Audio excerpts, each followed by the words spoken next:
Welcome, here I've got Samsung Galaxy S20 FE and I'm gonna show you how to activate audio control in the camera app at this device.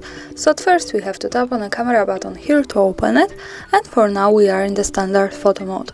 From here let's go to the left corner. By tapping on this button we can open the advanced camera settings.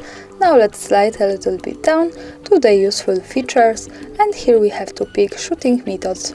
When we tap on this we get access to some options about taking pictures, and here at the second place we have the voice control option. So by tapping on this button we can turn it on and turn it off like that.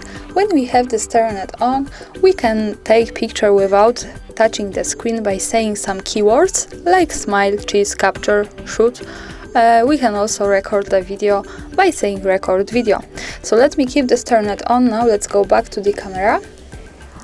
And let me try to take a picture by saying, for example, smile. And as you can see, this is how it works. The picture was taken with just one word, without touching the screen. So that's all. Thanks for watching, subscribe my channel and leave the thumbs up.